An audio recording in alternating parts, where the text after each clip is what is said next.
Today's subject, Donald J. Trump, a man who turned his signature into an empire, his ego into a business model, and his Twitter feed into a geopolitical crisis. Yes, I'm talking about the billionaire who went from real estate to reality TV to running the most powerful country on earth like a group chat gone wrong. How did it happen? Simple. He understood one thing better than anyone. Attention is currency, and he spent it like it was other people's money. Before we begin, let me be clear. I don't care about your politics. I'm a dead physicist. I'm here to dissect the psychology, the business acumen, and the sheer audacity of a man who looked at the presidency and thought, yeah, I could treat that like a hostile takeover. Without further ado, let's Einsplain the life of Donald Trump, the man who built skyscrapers out of self-confidence and debt, who pioneered the revolutionary concept of putting his name on everything in capital letters, and somehow convinced millions that gold-plating everything counts as leadership. Donald John Trump, born June 14th, 1946 in Queens, New York. Even his birthday screams, "Look at me." He was the fourth of 5 children raised by Fred and Mary Trump. Fred was a no-nonsense real estate developer, built middle-class housing with government money, which is a polite way of saying he made millions helping other people barely afford rent. Donald, from a young age, was competitive. Not science fair competitive, punch your teacher and brag about it competitive. His parents, unsure what to do with a hyperactive, egocentric child, did what any rational parent in the 1950s would do. They shipped him off to military school. It was supposed to straighten him out. Instead, it gave him a taste for authority and a lifelong obsession with uniforms, medals, and making people stand in lines. After graduation, he went to Wharton School of Business at the University of Pennsylvania. He studied economics, but, more importantly, he studied how to sound richer than you are. While most students were worrying about exams, Trump was walking around campus telling everyone he'd be a billionaire. He was 20, and already literally allergic to humility. When I was 20, I was rewriting physics. He was rewriting invoices. After college, Donald joined his father's real estate business, Elizabeth Trump and Son, and in true Trump fashion, the first thing he did was rename it, because apparently his ego needed its own logo. Thus, the Trump Organization was born, a company built on 3 things: debt, branding, and the sheer audacity to pretend none of it was risky. Let's be clear, Trump didn't build his empire from scratch. He inherited around $400 million in today's money from his father. But if there's one thing I can't deny him, it's showmanship. Fred built homes for the middle class. Donald built symbols. He didn't just want buildings, he wanted monuments to himself. And that's where it all began. The legend of the Donald. The man who thought success wasn't about what you built, but how many people believed you built it. And honestly, that's genius. The stupid kind, but genius nonetheless.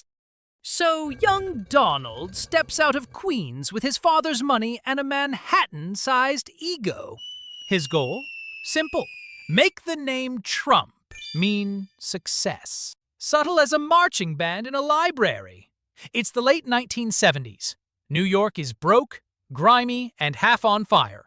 Perfect time for a rich kid to buy it on sale. Trump spots the Commodore Hotel, a decaying hulk by Grand Central. Everyone else saw a money pit. Donald saw a mirror. Big, broken, and desperately needing polish.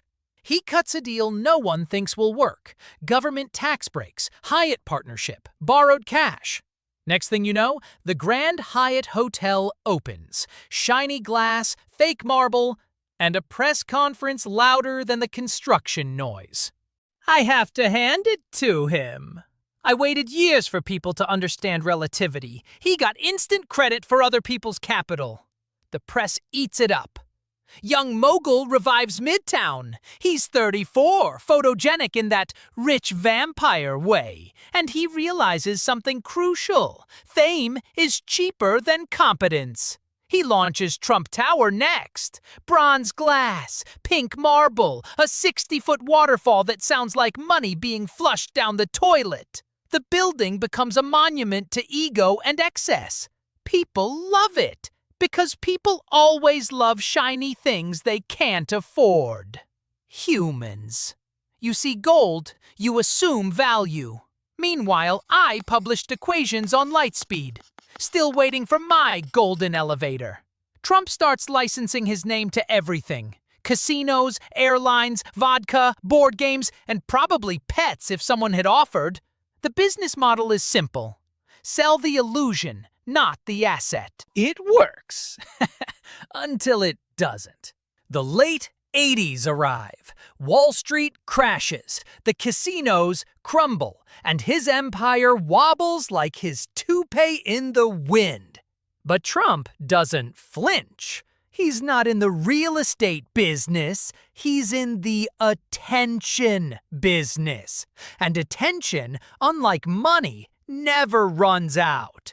It's almost admirable. He lost billions, yet convinced everyone he was winning.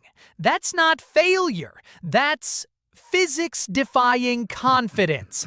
And with that discovery, Trump transitions from tycoon to brand, a living logo, a walking commercial in human form. He's about to turn the art of self-promotion into a science.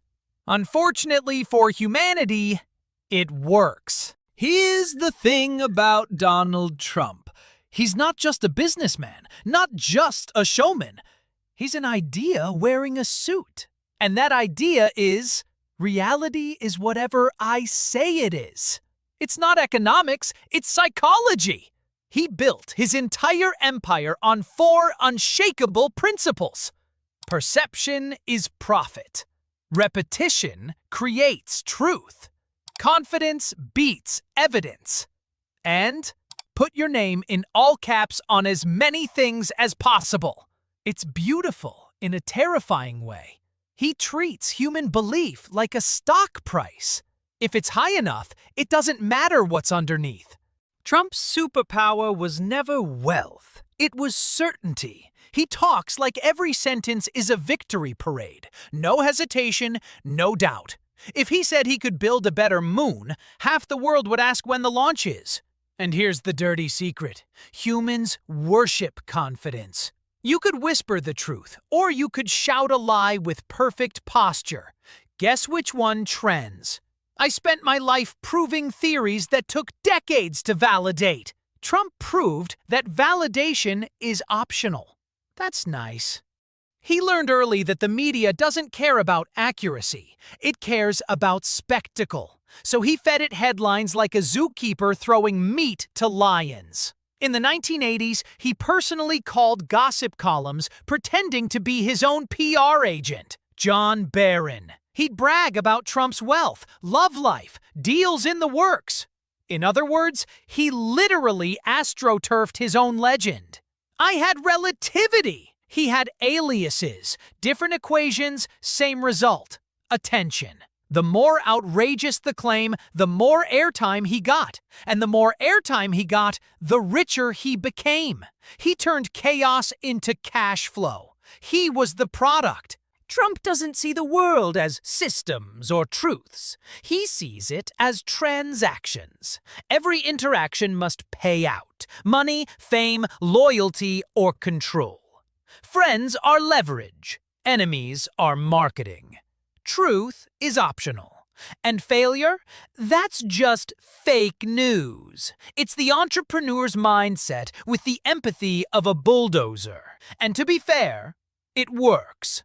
Because when you live in a world that rewards confidence over competence, the line between delusion and leadership gets blurry fast.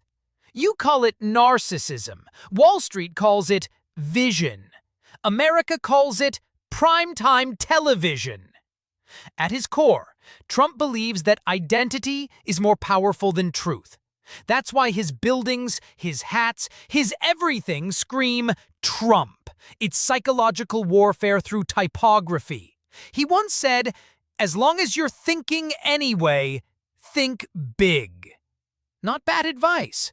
Until you realize big means never admitting you're wrong.